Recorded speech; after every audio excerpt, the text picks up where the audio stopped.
Hello, everyone. Welcome to Leadership Table Talk with Michelle Producio. Today, I have with me Teresa Thomas with Women in Networking, as well as Lainey Torres with Torres Photography. And today, we're going to be talking about women who network get work.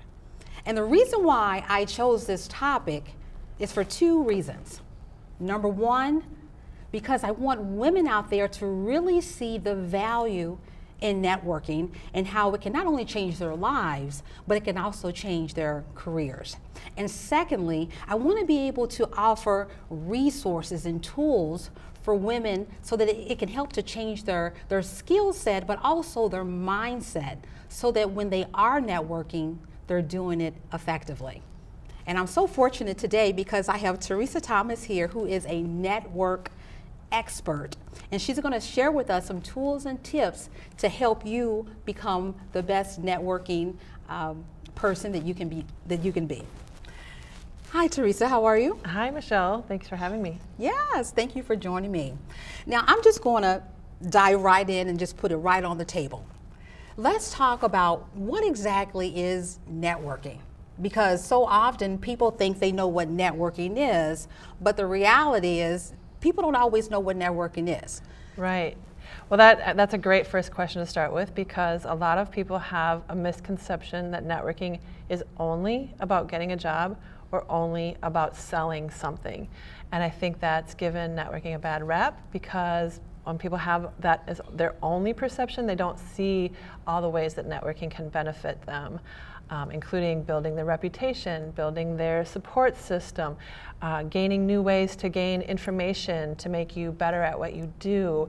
There's a whole variety of ways that people benefit from networking, and we are networking every day in our lives, whether we even realize it or not. It's really about building those connections in your life that help you to move toward where you want to go.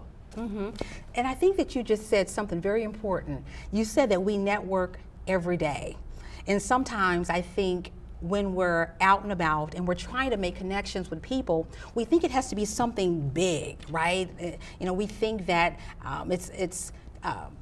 we have to go to an event, right, where there's, hundreds of people, and sometimes it can be really intimidating. Oh, right. Right? But you said that it can be networking in any situation. Really? Right. Oh yeah, some of the best networking for me hasn't been even called networking.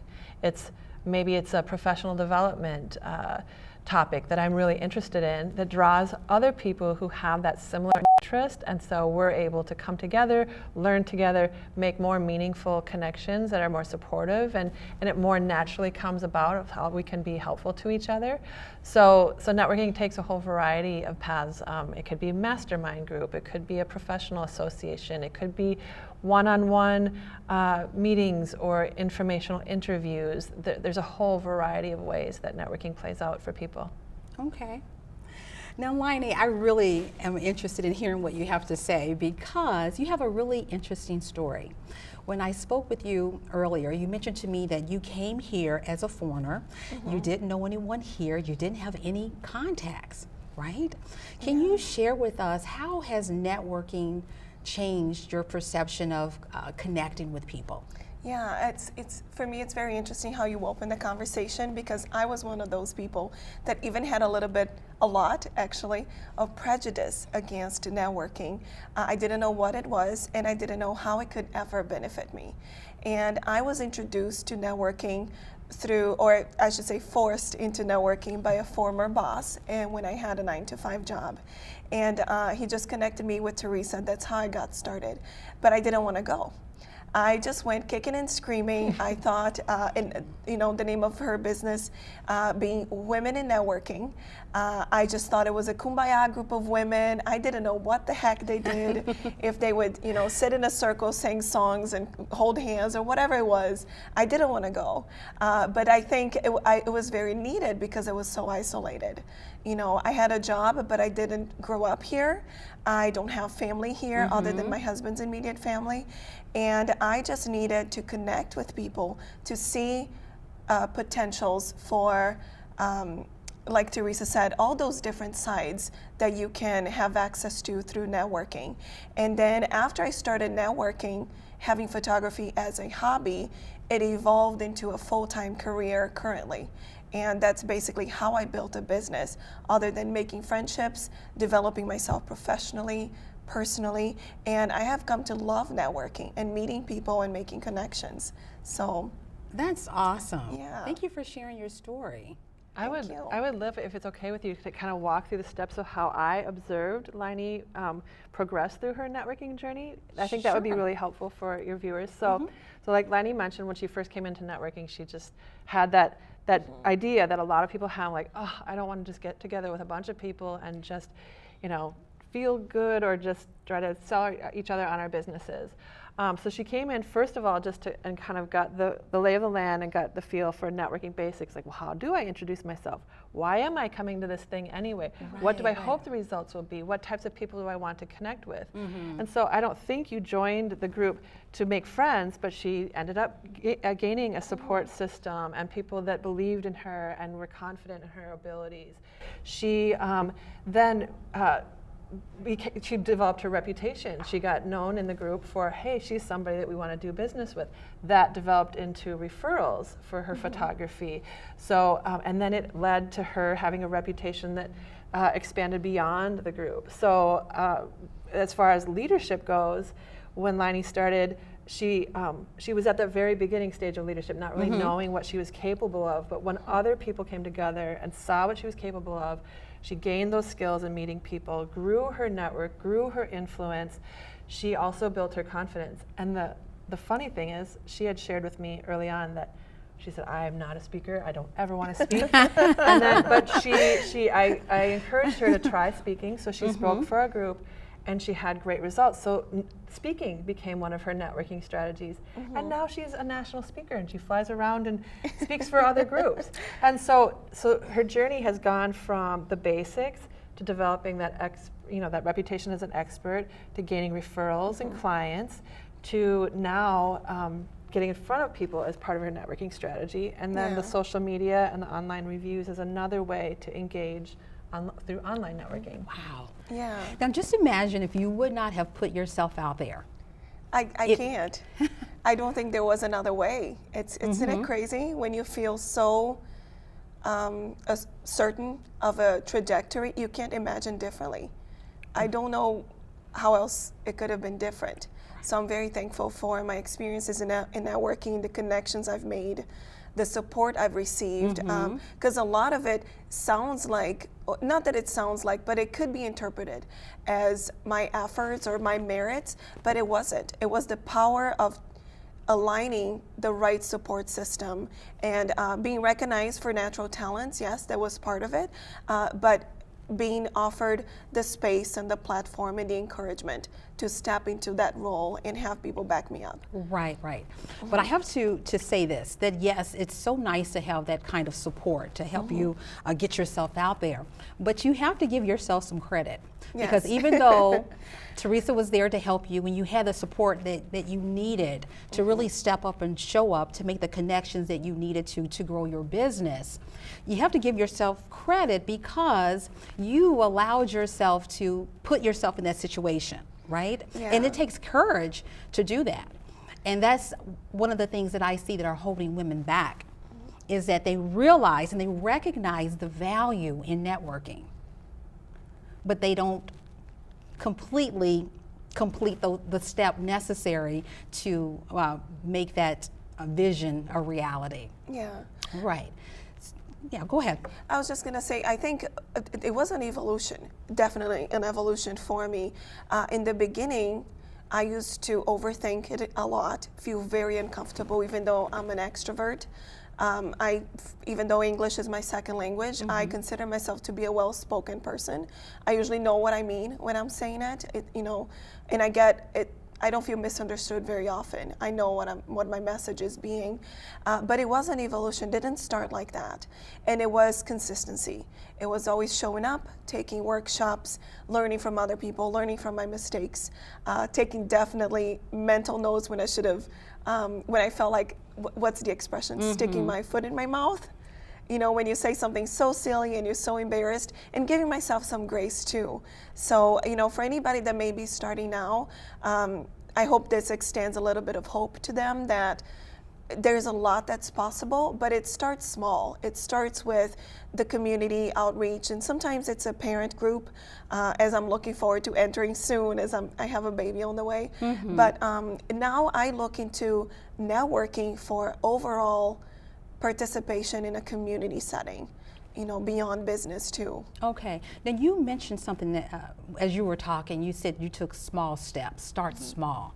Teresa, can you give some examples of how women can start small so that they don't feel so overwhelmed when it comes time to network and really make those connections? What are, just on a very fundamental level, what are some things that women can do? Well, on a very basic level, one of the best things you can do is ask people that you trust, that you already know, that have maybe a similar industry, as to where they network. Because if you have a warm introduction and have a sense of what an experience is going to be like, that calms your nerves a lot. And if your friend or your colleague will go along with you, not to be tied at the hip, but just to have that comfort zone, that's also a very helpful thing. I always suggest to people that they don't just try one networking experience, but they try lots of different ones to see what works for them. So for myself, for example, I'm always drawn to, they're not even called networking opportunities, but I like to go to events or workshops where I'm going to learn something specifically and it draws people with a similar interest. That's where my comfort zone is, because then I think at least I'm going to leave having learned what I wanted to learn. Absolutely. And making some great connections. And usually at something that's educational, it might even be a smaller group, so it's easier to make those connections. But you know what, Teresa? You said learn something specifically. Yes. I think that that's very important, because I think when it comes to networking, I think there's value in being intentional. Yes. Before you even go to that event, what are you wanting to accomplish? What are your goals? Absolutely. Can you speak to that a little bit? Yeah, so I suggest that people think about what their goals are before they even start signing up for things. So think about, who is it that you want to be connected with? What is your personality type? Where do you shine? If you don't shine at, first thing in the morning, don't sign yourself up for something that starts at 7:30 or 8. If you're somebody who is really wanting to get known for your expertise, then maybe it's needing to be with people that are drawn to what you are expert in, versus just a random event where you're not sure who's coming to the event. So there are lots of things to consider: who you want to meet, what you're hoping to learn, or what you hope the end result will be, how you want to be remembered, what is the next step that you want people to take with you. Are you looking for support? Are you looking for referral partners? Are you looking for a job? Are you looking for like a mastermind group, so like ideas from other people that are in a similar space of growth in their business or their career? So there's so many things to take into consideration. So first of all, you think about, where am I? Where do I want to go? What are the steps to get there? And what are the networking opportunities that will help me to make those connections to get from where I am now to experiencing the end result of that goal? Absolutely. One of the tips that I learned directly from Teresa that I think is very valuable and puts me at ease very often, I refer to it quite frequently, is sometimes we're so caught up in how we're going to be perceived and what we're going to say and how we're going to answer and what people are thinking, and everybody's going through the same process. So if you take the pressure off of yourself from having to perform and instead just listen, you're going to be a great networker. That's what I found. I'm not a naturally good listener, but I've become better through networking. Especially the more nervous I am, the less I focus on the other person. And I think that's a small step for somebody that may be uncomfortable with networking. If they take it on as, if it's not about me, let me just go and learn from someone else. Right. Then a lot of the pressure is off. And that can be tough sometimes, because a lot of times when you go to network, it's easy to have an agenda, right? There's something that you want to get people invested in. And it can be hard sometimes because you do want to make it about yourself, right? You have your business card, you want to give out as many as you possibly can, but you said something that was very important, Lainey. You said that listening is so important, and I think that listening is quite underestimated when it comes to networking, because you feel as if you have to be the one doing all the talking, because the more you talk, the more people will know about you and what it is that you do.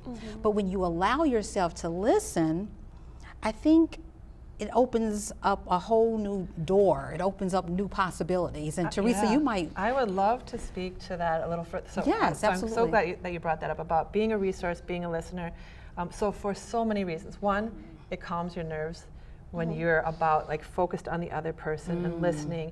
It also makes you more memorable. Everybody wants to be heard. So when you are authentically hearing somebody, they don't necessarily need to know everything about you at that moment, because they're feeling valued and heard, and in your follow-up they can learn more about you, and it's really just establishing that relationship. The other thing that happens when you are a listener is you're way more relevant. So just having two people just talking at each other about what they want the other person to know might not necessarily form that meaningful connection that's going to take either one of them somewhere. It's just it's basically exchanging business cards. But if you are listening and responsive and relevant, oftentimes you will find that your original goal, that something better was supposed to happen.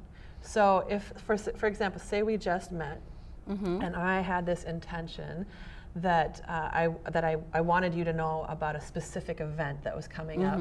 But then I hear like, oh, well, you help other speakers and you have this show. Immediately I shift and like, oh, well, maybe this particular event isn't what we're supposed to, the highest value of our connection.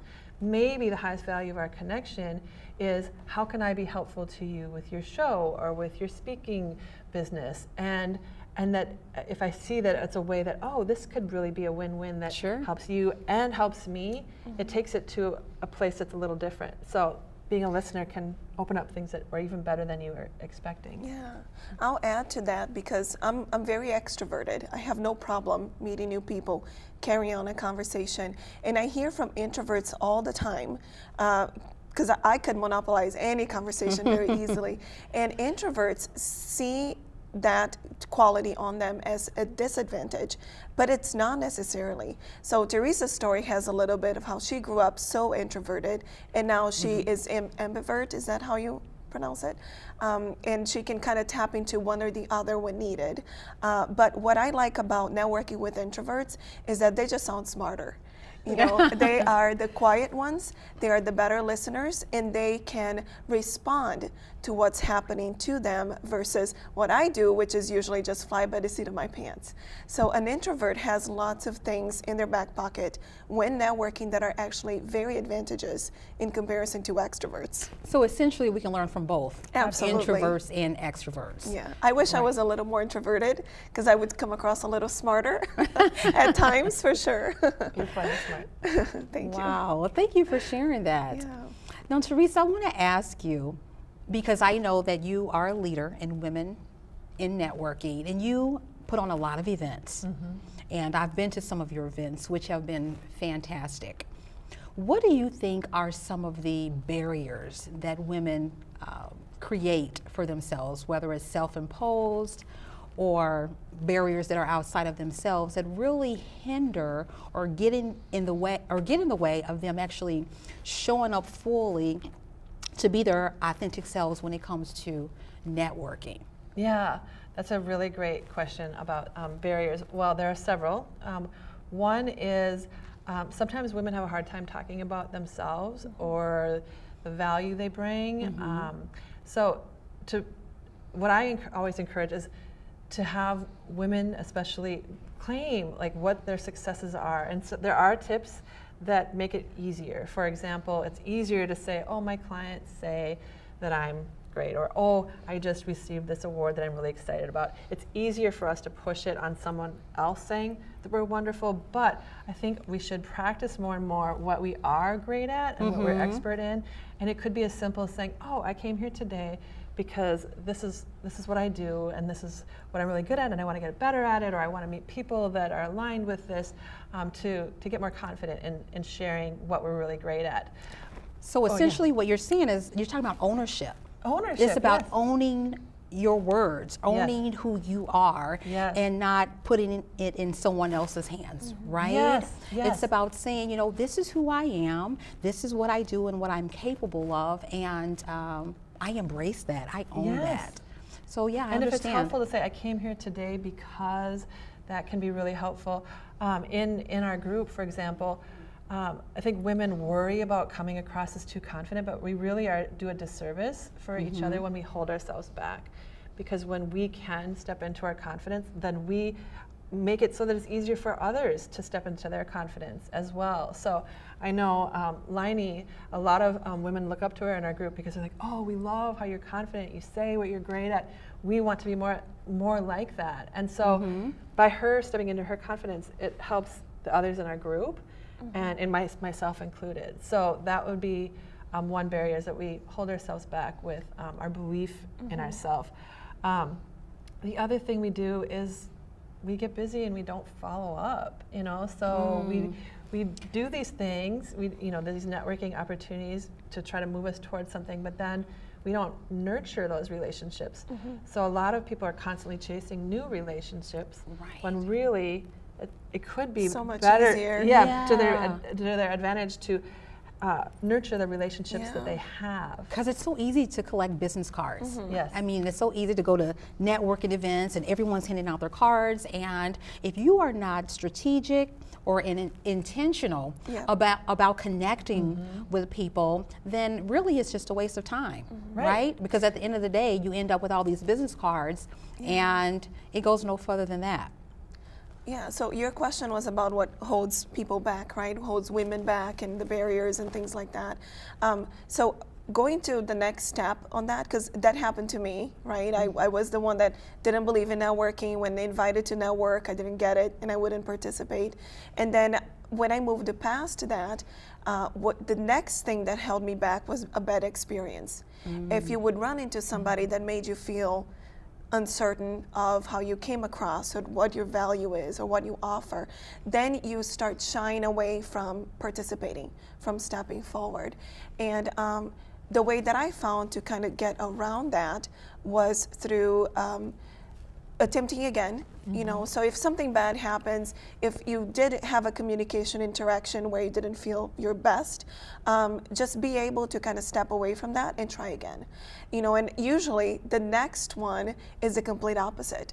And there's all kinds of people out there, and it's important to keep trying to find your tribe, whether it's a group where you feel welcome and you identify with, or even within that group, there will be certain people that you align with a little more easily and that you identify better with. So I think it's a long journey, you know, networking, and you gotta be consistent and keep at it, keep progressing, and it's okay to change. You know, a lot of times we meet one person and they're with one business, and then we meet them again later on, they're with another business, and it's okay to change your mind, to try something different. And when you find the right setting and the right group and connections, you should fully be allowed to explore that. That's a really good point. I'm glad you share that.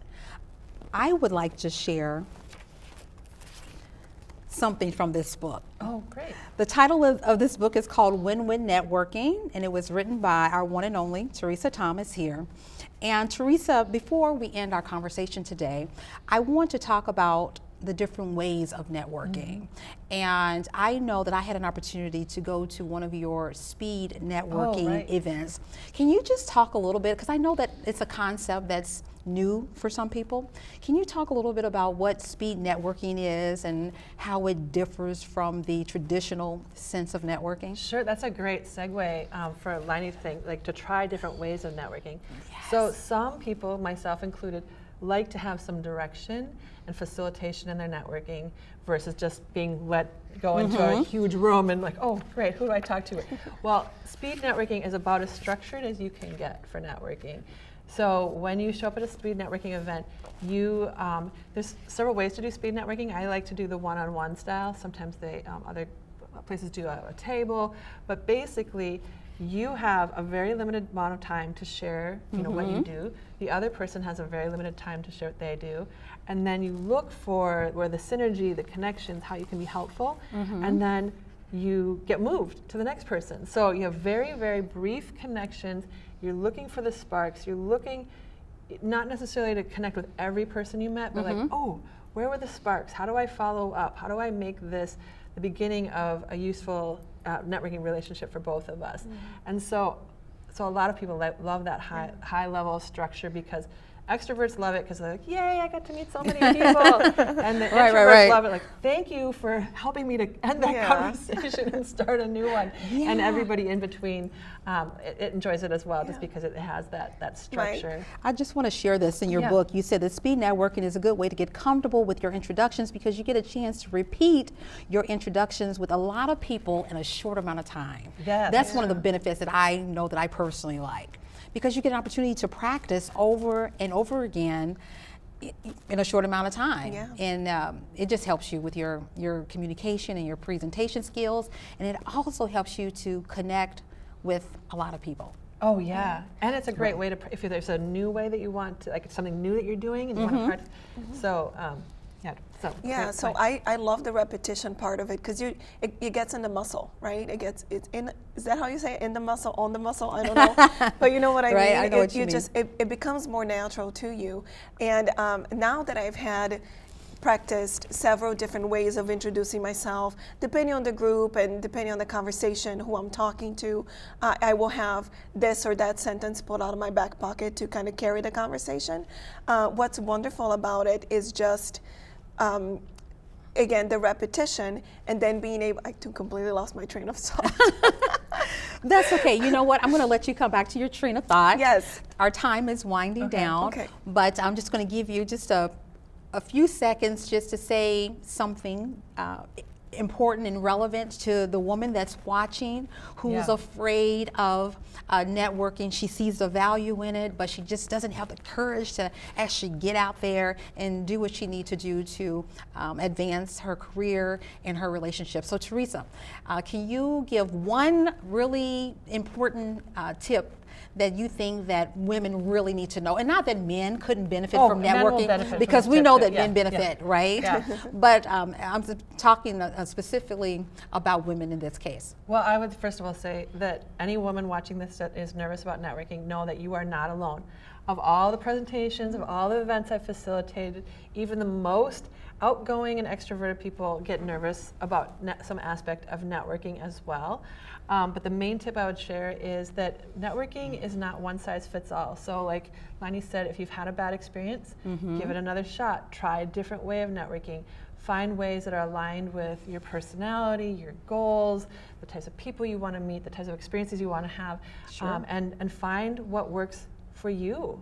And so even if you're very introverted, there are ways to network that will serve you well. Okay, so find what works for you and find what works that serves you well. Yeah, and I would say there's a very easy way to get started, which is online. You know, if you just use social media and you put a question out there and say, I'm new at networking and I'm looking for a really fun, easy event that's in this area, or that's for this line of business, or that has this purpose, and then look for referrals. Look to, people are not gonna steer you astray. They're gonna tell you where you should go, why you should go there, and more than likely they're going to say, I would love to have you as my guest. So when I go about, and I network a lot, when I go about networking, I love bringing people with me and introducing them, helping them work the room, and it makes it so much easier when you go with a friend. So I think, for anybody that's starting out, maybe nervous or uncertain about how to start, just start online and see what gets suggested to you, and then you can make the best decision. Wonderful. Start online. That's a great way to end our show.